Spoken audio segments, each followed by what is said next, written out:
Hello बच्चों, let's read this question. So this question says a body displaced from 1 1 to 2 2 along the line y is equal to x from the force F कितना है आपका x j cap plus y I cap. Find the work done by this force for the above displacement. All units are in SI. SI unit में आपको क्या बताना है यहाँ पर वर्क डन यहाँ पर कैलकुलेट करके बताना है। ठीक है, तो देखिए बच्चों, इस क्वेश्चन का की कॉन्सेप्ट आप क्या लिख लीजिए, the key concept is work done लिख लीजिए। ठीक है, और देखिए फोर्स आपका वेरिएबल है, एक्स जे कैप प्लस वाई आई कैप, कॉन्स्टेंट नहीं, वेरिएबल फोर्स है।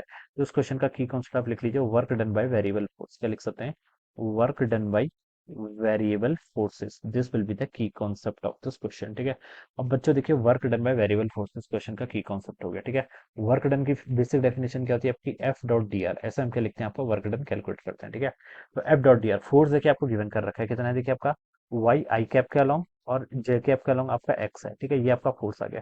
डॉट डिस्प्लेसमेंट, ठीक है, देखिए ये आपका एक्स वाई प्लेन में मोशन हो रहा है, किस प्लेन में हो रहा है आपका एक्स वाई प्लेन में। ठीक है, तो इसको आप लिख लीजिए, देखिए डी आर को आप लिख सकते हैं ऐसे डी एक्स आई कैप प्लस कितना हो जाएगा आपका डी वाई जे कैप, ये आप यहाँ पर से ऐसे लिख लीजिए। ऑलराइट, अब इस टर्म को देखिए मल्टीप्लाई करेंगे तो आई कैप डॉट आई कैप तो वन होता है, जे कैप डॉट जे कैप भी वन होता है, आई डॉट जे जीरो होता है और जे डॉट आई जीरो होता है। तो आई और आई वाले टर्म को मल्टीप्लाई कर लीजिए, तो वाई इंटू डी एक्स करेंगे तो कितना आएगा आपका यहाँ से वाई डी एक्स आ जाएगा, प्लस आपका यहाँ पर से कितना आ जाएगा एक्स डी वाई आ जाएगा। ठीक है, ये टर्म आपके यहाँ पर से आ जाएगी। इस टर्म को बच्चों आप इंटीग्रेट कर लीजिए।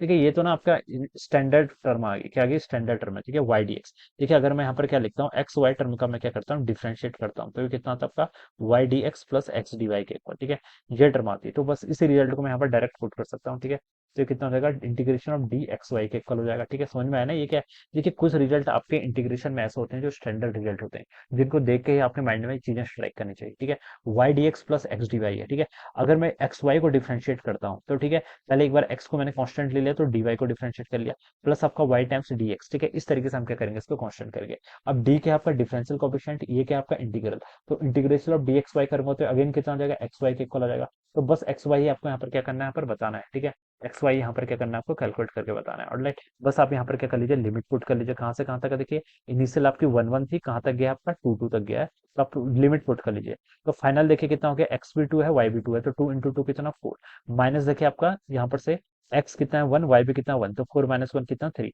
तो थ्री यूनिट में आपका क्या आ जाएगा, आंसर आ जाएगा। So this should be the answer of this question, three unit, जो कि आपका बी ऑप्शन है। ठीक है, तो option B will be the correct answer of this question. तो ये क्या हो जाएगा, इस क्वेश्चन का आपका करेक्ट आंसर हो जाएगा। ठीक है, this would be the answer of this question. So I hope you all understood this concept. All the best and thank you so much.